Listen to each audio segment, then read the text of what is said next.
교회력에 따른 PPT 매일 말씀 묵상 2021년 1월 12일 화요일입니다.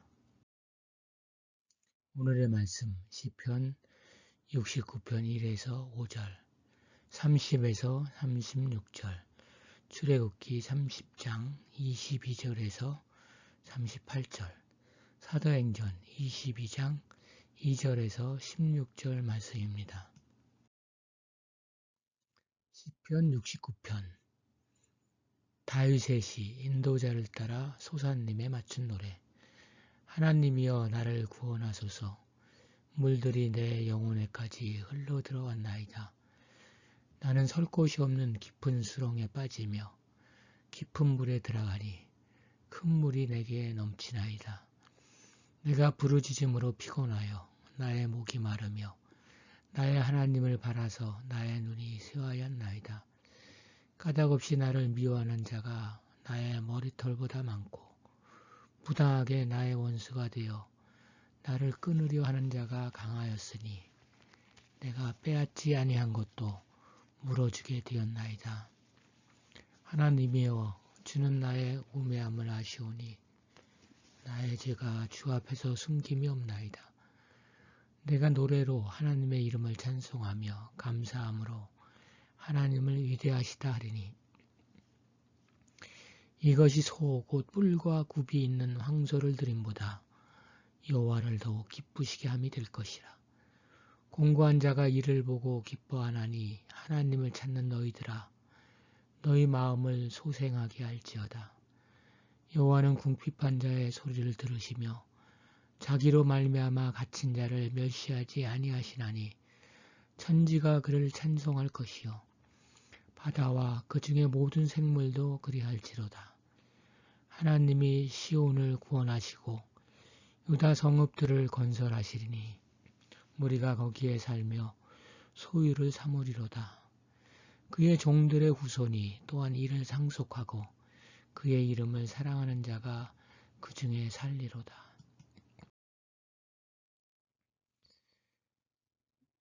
찬양 찬송가 300장 내 맘이 낙심되며를 부를 수 있습니다. 기도하겠습니다.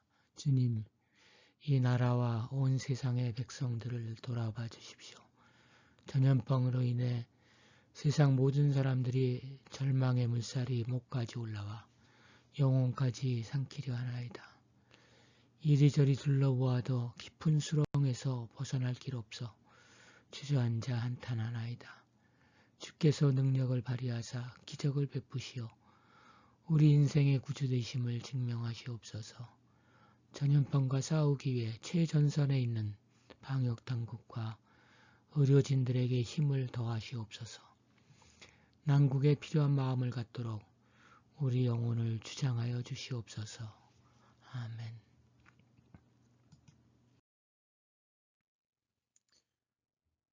출애굽기 30장 22절부터 보겠습니다.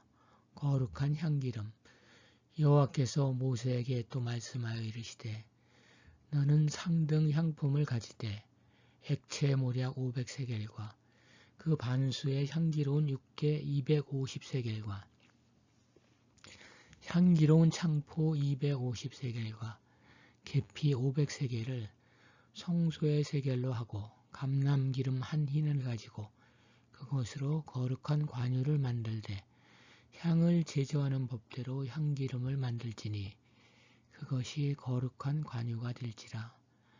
너는 그것을 회막과 증거궤에 바르고 상과 그 모든 기구이며 등잔대와 그 각 기구이며 분향단과 및 번제단과 그 모든 기구와 물두멍과 그 받침에 발라 그것들을 지극히 거룩한 것으로 구별하라. 이것에 접촉하는 것은 모두 거룩하리라.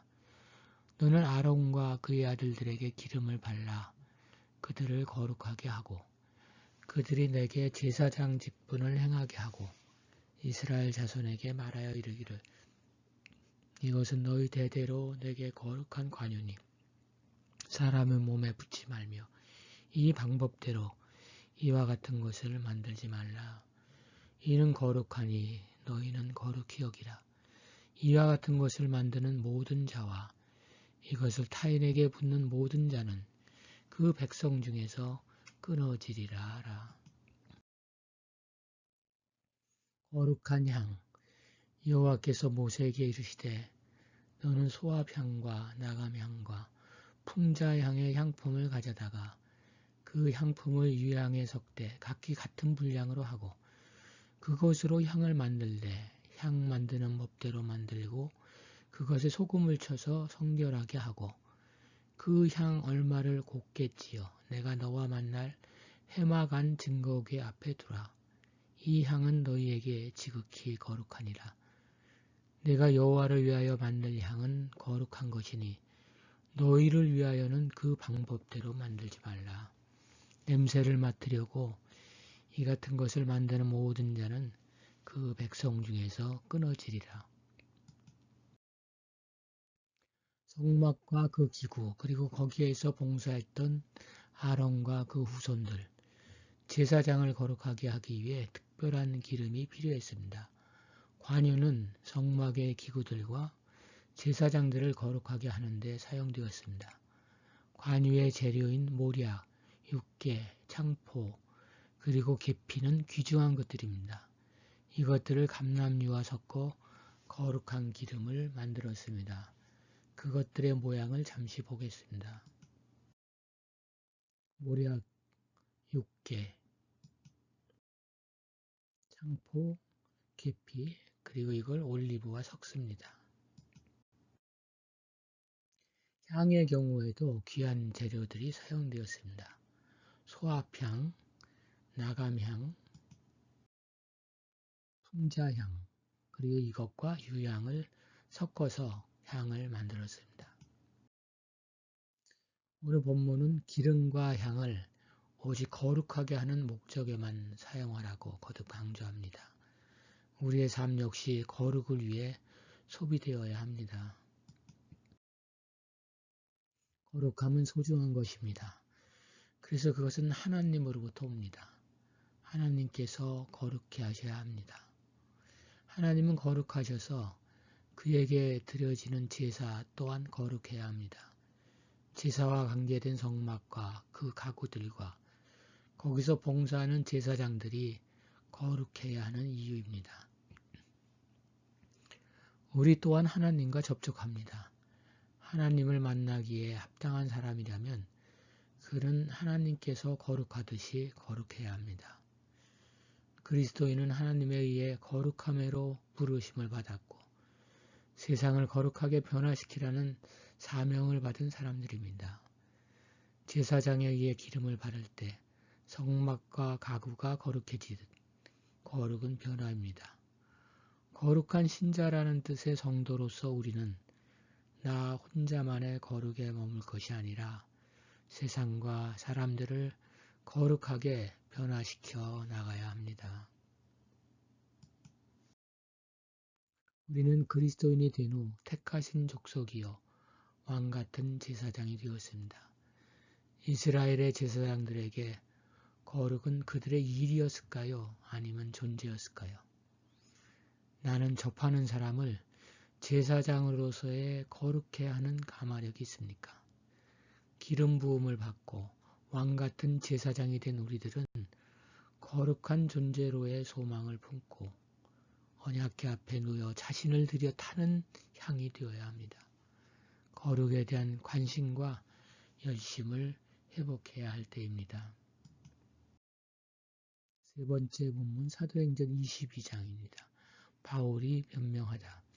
그들이 그가 히브리 말로 말함을 듣고 더욱 조용한지라. 이어 이르되 나는 유대인으로 길리기아 다소에서 났고 이 성에서 자라 가말리엘의 문화에서 우리 조상들의 율법에 엄한 교훈을 받았고 오늘 너희 모든 사람처럼 하나님께 대하여 열심히 있는 자라. 내가 이 돌을 박해하여 사람을 죽이기까지 하고 남녀를 결박하여 옥에 남겼노니 이에 대제사장과 모든 장로들이 내 증인이라. 또 내가 그들에게서 다메섹 형제들에게 가는 공문을 받아가지고 거기 있는 자들도 결박하여 예루살렘으로 끌어다가 형벌받게 하려고 가더니 가는 중 다메섹에 가까이 있을 때 오정쯤 되어 호련히 하늘로부터 큰 빛이 나를 둘러 비치매 내가 땅에 엎드러져 들으니 소리 있어 이르되 사울아 사울아 네가 왜 나를 박해하느냐 하시거늘 내가 대답하되 주님 누구시니까 하니 이르시되 나는 네가 박해하는 나사렛 예수라 하시더라. 나와 함께 있는 사람들이 빛은 보면서도 나에게 말씀하시는 이의 소리는 듣지 못하더라. 내가 이르되 주님 무엇을 하리이까? 주께서 이르시되 일어나 다메섹으로 들어가라. 네가 해야 할 모든 것을 거기서 누가 이르리라 하시거늘 나는 그 빛의 광채로 말미암아 볼 수 없게 되었으므로 나와 함께 있는 사람들의 손에 끌려 다메섹에 들어갔노라. 율법에 따라 경건한 사람으로 거기 사는 모든 유대인들에게 칭찬을 듣는 아나니아라 하는 이가 내게 와 곁에 서서 말하되 형제 사울아 다시 보라 하거늘 즉시 그를 쳐다보았노라. 그가 또 이르되 우리 조상들의 하나님이 너를 택하여 너로 하여금 자기 뜻을 알게 하시며 그 의인을 보게 하시고 그 입에서 나오는 음성을 듣게 하셨으니 내가 그를 위하여 모든 사람 앞에서 내가 보고 들은 것의 증인이 되리라. 이제는 왜 주저하느냐? 일어나 주의 이름을 불러 세례를 받고 너의 죄를 씻으라 하더라. 바울은 다마스커스에 있는 신도들을 잡아서 예루살렘으로 끌어다가 처벌을 받게 하려고 가던 중에 예수를 만납니다. 바울은 자신의 회심이 전적으로 신적 간섭으로 인한 것이었으며 결코 자신의 주도권에 의한 것이 아니었다. 하늘에서 빛이 내려와 그의 눈을 멀게 했으며 그에게 말을 하신 분은 자신이 나사렛 예수라고 밝히셨다고 합니다. 하나님은 바울을 택해서 자기의 뜻을 알게 하시고 그 의로우신 분을 보게 하시고 그분의 입에서 나오는 음성을 듣게 하셨습니다. 그리고 이제 사명을 주십니다. 그것은 그분을 위하여 모든 사람에게 보고 들은 것을 증언하는 증인이 되는 것입니다. 예수를 열렬히 반대하고 그의 추종자들까지도 못잡아 안달하던 바울은 자신이 하던 그 일들이 아브라함과 이삭과 야곱과 모세 하나님을 섬기며 그분께 영광을 돌리는 일이라고 단정지었다. 그런데 아나니아의 선언을 통해서 진실을 알게 되었다. 히브리인의 하나님은 바울을 기독교와 싸우는 자리로 인도하시기는커녕 그를 선택하여 이 새로운 믿음을 주도하는 대변인으로 삼으셨던 것입니다. 이어 그는 내적인 죄를 씻는 세례를 받습니다. 그리고 이 세례는 바울을 하나님의 종으로 삼는다는 증거이기도 합니다.